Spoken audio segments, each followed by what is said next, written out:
말씀은 예수님의 이름으로라고 하는 제목으로 함께 은혜를 나누려고 합니다. 이름도 유행을 가지고 있다고 합니다. 즉 그 시대의 정신을 담고 있다고 할 수 있죠. 러시아에서 가장 인기 있는 이름 중 하나가 멜스라고 하는 이름이라고 합니다. 구소련에서 유명했던 네 사람의 이름의 첫 글자를 딴 이름이라고 합니다. 즉 막스의 M, 엥겔스의 E, 레닌의 L, 스탈린의 ES를 차례로 조합해서 멜스라고 하는 이름이 탄생되었다고 합니다. 많은 러시아 사람들이 이 이름을 자랑하고 또 사용한다고 합니다.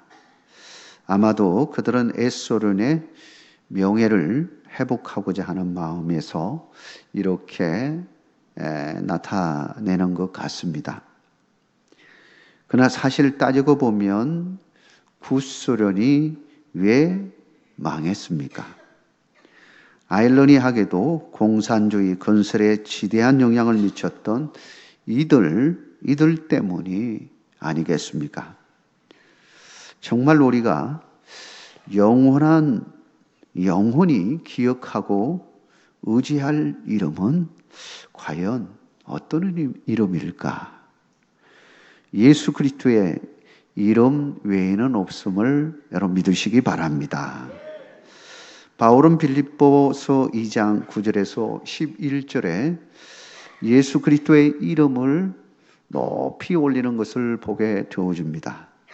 이름으로 하나님이 그를 지극히 높여 모든 이름 위에 뛰어난 이름을 주사 하늘에 있는 자들과 땅에 있는 자들과 땅 아래에 있는 자들로 모든 무릎을 예수의 이름에 꿇게 하시고 모든 입으로 예수 그리스도를 주라 시인하여 하나님 아버지께 영광을 돌리게 하셨느니라.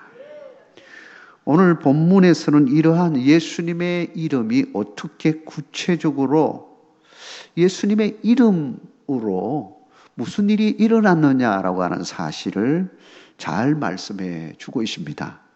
오늘 말씀을 통해서 예수님의 이름으로 살아가는 온 성도들이 되기를 주의 이름으로 축복합니다. 첫 번째는 예수님의 이름으로 성령 충만을 받는다라고 하는 것입니다. 사도행전 3장에 보면 베드로가 성전 미문에서 나면서부터 걷지 못한 한 사람을 치료하는 장면이 나옵니다. 이 일로 예루살렘에는 큰 소동이 일어나게 되어지고 유대 사내들인 공회는 결국 베드로를 잡아들여서 신문하게 되어지죠. 유대공회는 그 당시 유대사의 최고의 권력기관이라고 말할 수 있습니다. 그러니 유대 사이에서 내놓으라 하는 사람들은 다 거기에 모여 있다고 말할 수 있는 거죠. 오늘 본문 6절에 보면 이를 언급하고 있는데 대제사장 안나스와 가야바와 요한과 알렉산더와 및 대제사장의 문중이 다 참여하고라고 말하고 있습니다. 그러니 이 앞에서 선다는 것은 정말 떨리는 순간이 되지 않겠습니까? 베드로를 신문합니다. 너희가 무슨 권세와 누구의 이름으로 이 일을 행하였느냐? 다시 말하면 그 성전 미문에서 일어났던 일들이 어떻게 돼서 일어났느냐? 무슨 권세와 누구의 이름으로 이 일을 행했느냐? 하고 질문을 하는 것입니다. 이 질문하는 그들이 과연 누구입니까? 바로 얼마 전에 예수님을 십자가에 못 박아 죽게 한 장본인들이죠. 그러고 보면 베드로는 누구보다도 이들이 누구인지를 잘 알고 있습니다. 근데 베드로는 지난번처럼 전혀 흔들리지 않고 담대하게 변론을 하는 것을 보게 되어집니다. 대제사장 가야바의 법정에서 너도 예수와 한편이지 라고 할 때에 3번이나 예수님을 부인했던 베드로였습니다. 그런데 그가 어떻게 지금 담대하게 이렇게 예수님을 증거할 수 있게 된 것입니까? 사실 얼마 기간도 그렇게 길지도 않아요. 짧은 기간 속에 어떻게 이러한 일이 일어났냐라고 하는 것입니다. 그 이유를 우리는 8절에서 살필 수가 있습니다. 우리가 8절을 우리 같이 한번 읽도록 하겠습니다. 이에 베드로가 성령에 충만하여 이르되 백성의 관리들과 장로들아, 그러면서 이제 이야기하게 되어지는 거죠. 변론하게 되어집니다. 그가 이렇게 담대하게 변론할 수 있었던 것은 무엇 때문이냐? 바로 성령이 충만하여 이렇게 말하고 있습니다. 베드로는 예수의 이름으로 성령의 충만함을 받았다라고 하는 것입니다. 사도행전 2장 4절에 보면 예수님이 말씀하신 대로 성령이 임하는 것을 보게 되어줍니다. 그들이 다 성령의 충만함을 받고 성령이 말하게 하심을 따라 다른 언어들로 말하기를 시작하니라. 성령의 충만함이 그로 하여금, 베드로로 하여금 새로운 사람이 되게 했다라고 하는 사실을 보여주는 것입니다. 연약한 그가 강한 자가 되었습니다. 예수님을 3번이나 부인하게 할 정도로 그로 하여금 벌벌 떨게 했던 공회원 앞에서 그가 전혀 떨지 않고 오히려 담대하게 예수 그리스도를 전거하는 것을 보게 되어지는 것입니다. 사랑하는 성도 여러분, 우리도 마찬가지입니다. 성령을 받고 성령의 충만함을 받으면 이와 같은 놀라운 담대함이 있게 될 줄 믿습니다. 이 세상 속에서 살아갈 때에도 우리를 넘어뜨리려는 권세 있는 자들이 우리 앞에 있다 할지라도 그 권세에 눌리지 아니하고 오히려 하늘의 권세로 힘있게 살아갈 수 있는 것은 우리 주님이 함께 하시면 가능한 것입니다. 이와 같은 은혜가 여러분과 함께 하기를 주의 이름으로 축복합니다. 사도행전 2장 38절에 보니까 베드로가 이르되 너희가 회개하여 각각 예수 그리스도의 이름으로 세례를 받고 제사함을 받아라. 그리하면 성령의 선물을 받으리니 라고 말하고 있습니다. 그가 성령의 충만함을 받고 그리고 하나님의 은혜를 받고 보니 정말 성령 받는 것이 얼마나 중요한가를 깨닫게 되어진 겁니다. 그래서 만나는 사람마다 회개하고 성령을 받아라 라고 이야기하고 있는 것입니다. 사랑하는 성도 여러분, 우리가 예수님의 이름으로 받아야 할 최고의 선물은 바로 성령 충만임을 믿으시기 바랍니다. 하나님의 영 성령이 임하면 권능을 받게 되어지는 것입니다. 내 마음 가운데 주님의 영이 임하게 되어지면 진정으로 내 속에 참 평강과 기쁨과 감사와 찬송이 흘러나오게 되어지는 것입니다. 이 놀라운 은혜가 여러분의 삶 속에 함께하기를 주의 이름으로 축원합니다. 두 번째로 예수님의 이름으로 치유되었다라고 하는 것입니다. 베드로가 성전 미문에서 나면서부터 40년 이상 걷지 못하고 구걸하던 그 병인을 치유할 수 있었던 것은 무엇 때문이었습니까? 바로 예수님의 이름 때문이었습니다. 베드로가 구걸하는 그를 향하여 무엇이라고 말하고 있습니까? 사도행전 3장 6절에 이렇게 말합니다. 은과 금은 내게 없거니와 내게 있는 이것을 네게 주노니 나사렛 예수 그리스도의 이름으로 일어나 걸으라 라고 말하고 있는 것입니다. 예수 그리스도의 이름으로 일어나 걸으라고 말할 때에 놀라운 기적이 일어났습니다.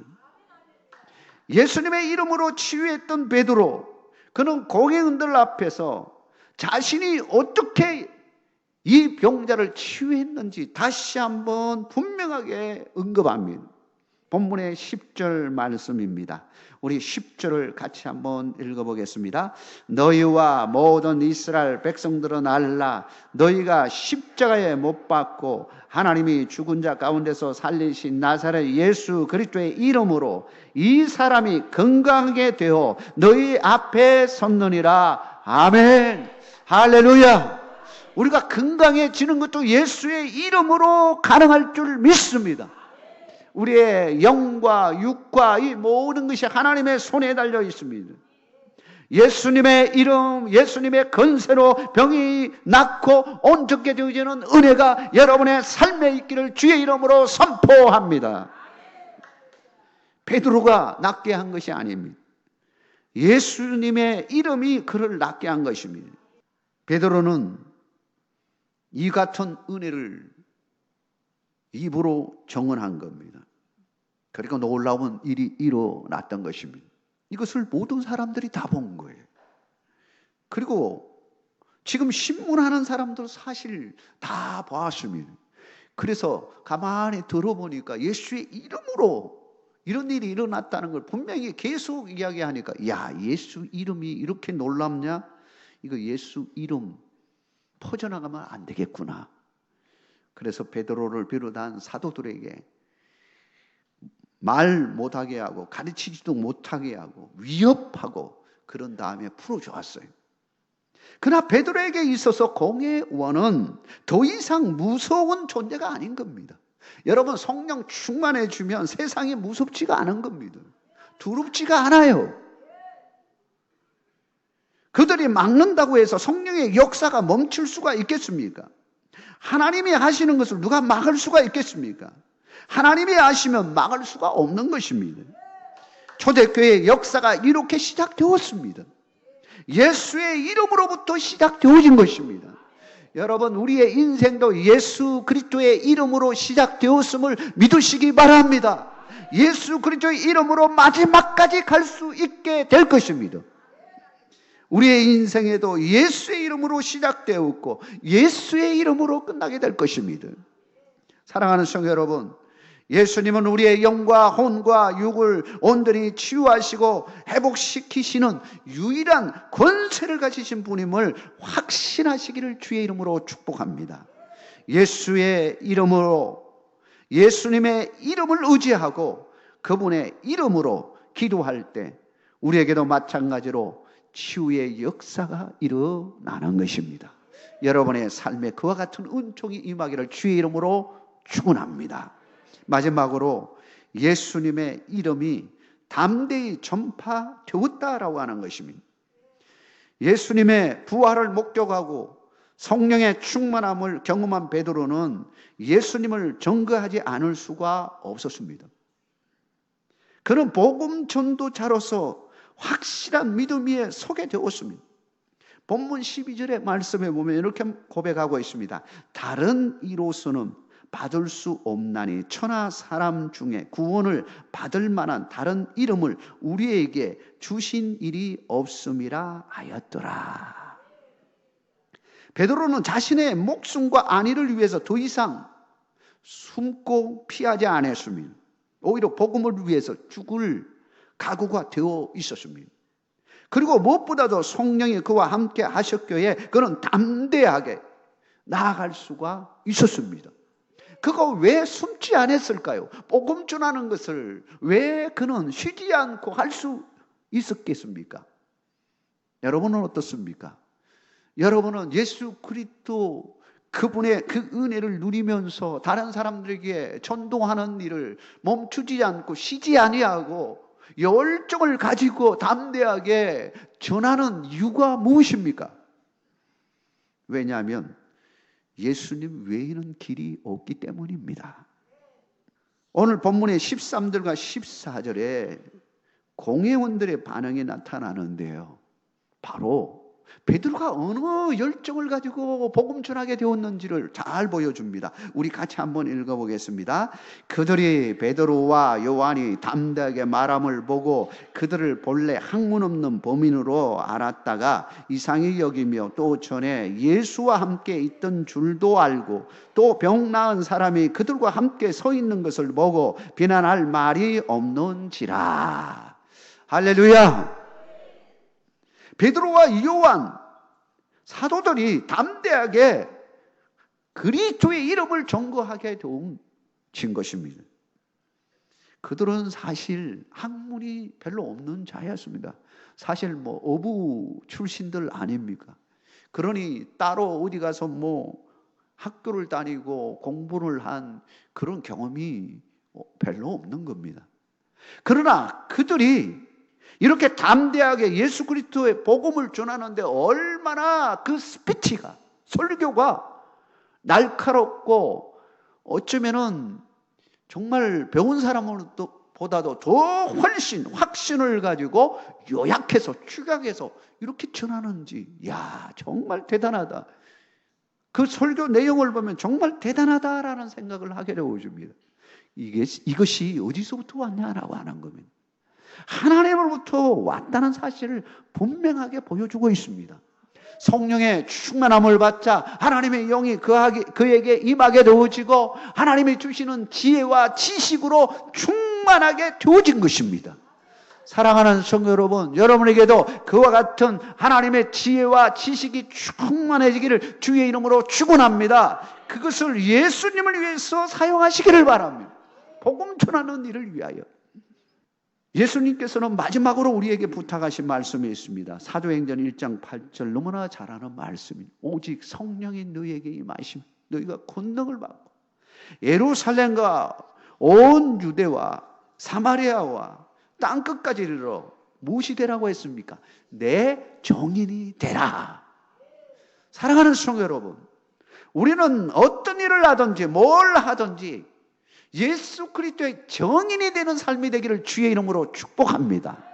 밥을 먹든지 옷을 입든지 일을 하든지 우리의 삶 전체가 예수 그리스도의 정인으로서의 삶이 되기를 주의 이름으로 축복합니다.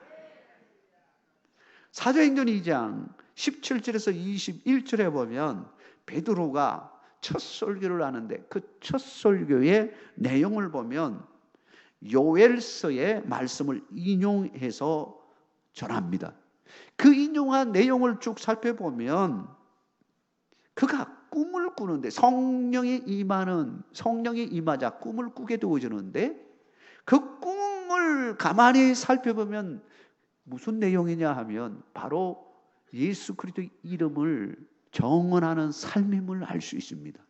다시 말하면 우리가 성령님의 충만함을 받은 성도로서 우리가 이 땅에 살아가는 동안에 정말 진짜 삶의 목표와 목적이 무엇이 되어야 하는지를 분명하게 요엘서를 통해서 보여주는 것입니다.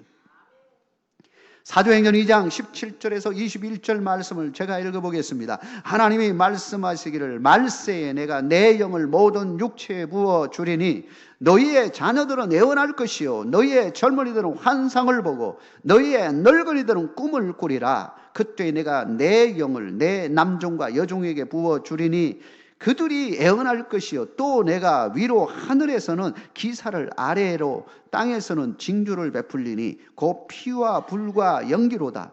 주의 크고 영화로운 날이 이르기 전에 해가 변하여 어두워지고 달이 변하여 피가 되리라. 누구든지 주의 이름을 부르는 자는 구원을 받으리라 하였느니라. 아멘. 할렐루야. 이것을 다시 쉽게 풀어보면요, 성령이 임하면 권능을 받게 되어지고요, 꿈을 꾸게 되어집니다. 비전을 가지게 되어집니다. 그 비전을 가지게 되어지면 어떤 상황을 맞이하게 되어지느냐, 바로 하나님의 꿈을 꾸게 되어지는데 하나님의 꿈이 뭡니까? 모든 사람들로 하여금 예수 그리스도를 믿음으로 말미암아 구원받는 것이 하나님의 뜻인 것입니다. 이 꿈을 우리에게 주신 것입니다. 성도가 꾸어야 할 꿈은 이 꿈인 것입니다. 교회가 꾸어야 할 꿈이, 비전이 뭐냐? 바로 이 꿈인 것입니다. 내 정인이 되라. 하나님의 정인, 예수 그리스도의 정인의 삶을 사는 것입니다. 우리 인생의 주 목적과 목표는 예수님의 정인으로 살아가는 것임을 믿으시기 바랍니다. 전도하는 일입니다. 영혼을 주께로 데려오는 일입니다. 이것이 하나님이 원하시는 꿈입니다. 우리에게 맡겨주신 근본적인 궁극적인 꿈입니다. 이게 우리 인생의 비전이 되어지고 소망이 되어지고 꿈이 되어져야 하는 것입니다. 젊은이에게도 마찬가지고요. 높은 자나 낮은 자에게도 마찬가지고요. 어떤 사람이든 동일하게 꾸어야 할 꿈입니다. 그러면 우리가 살아가면서 꾸는 또 다른 꿈들이 있죠. 내가 이런 사람이 되고 싶다, 이런 일을 하고 싶다라고 하는 일들이 있습니다. 사실 이것은 부차적인 꿈이에요. 진짜 꿈은요, 우리가 하나님 나라에 가는 꿈을 꿔야 되는 것입니다. 이 땅에서 하나님 나라를 세우는 꿈을 꿔야 되는 것입니다. 다시 말하면 전도하는 꿈을 꿔야 되고요. 교회를 전도리 세우는 꿈을 꿔야 되는 것입니다. 그러면서도 우리는 나에게 맡겨주신 귀한 사명과 더불어서 주어진 직업도 있습니다. 그 직업들, 부차적인 것들을 통하여 오히려 더 하나님의 일을 할 수 있도록 하나님이 우리에게 허락한 축복들이 있습니다. 그런데 우리는 가끔 착각합니다. 혼돈에 빠집니다. 그것이 뭐냐 하면 하나님께서 주신 부차적인 것이 오히려 나의 삶의 주가 된다라고 하는 것입니다. 주가 되는 거예요. 명예와 권력, 돈 이런 것들이 오히려 더 나의 삶의 주가 되어줘서요. 이것 때문에 시험에 들고요. 하나님을 떠나고요. 넘어지는 그런 결과를 가져오게 된다면 하나님이 얼마나 마음 아파하시겠습니까? 그러고 보면 우리 인생을 뒤돌아보면 죽음 앞에 설 때 우리에게 가지고 있는 것들이 과연 하나님 나라 갈 때, 천국에 갈 때 그것이 무슨 소용이 있나 이런 생각을 하지 않을 수가 없습니다. 여러분, 돈을 가지고 갈 수 있겠습니까? 가져갈 수 없습니다. 명예도 사실 필요 없습니다. 권력도 마찬가지고요. 한 가지 꼭 있다면요. 성도라는 신분입니다. 성도라는 하나님의 시민권을 가질 수 있는 성도, 구별된 하나님의 백성이 된 예수 그리스도를 믿음으로 말미암아 구원받은 그 티켓 하나면 우리는 천국에 갈 수가 있습니다. 이 은혜를 우리에게 누리게 해 주셨습니다. 우리는 이제는 하나님 나라를 위해서 예수 그리스도의 이름을 널리 전파하는 정인으로서 살아가야 할 이유가 여기에 있는 것입니다. 여러분 때문에 예수 그리스도를 알지 못하는 많은 영혼들이 주님께로 돌아오는 놀라운 은혜가 있기를 주의 이름으로 축원합니다. 하나님은 그 모습을 보시고 오히려 여러분을 더 사랑하시고 높여주실 줄 믿습니다. 더 쓰임받도록 하기 위해서요. 하나님의 축복을 우리 모두가 누리며 참으로 귀한 예수 그리스도의 이름으로 이 땅에서 승리의 삶을 살아가고 그리고 예수 그리스도의 정인으로서 살아가는 우리 모든 성도들 되기를 주의 이름으로 축복합니다.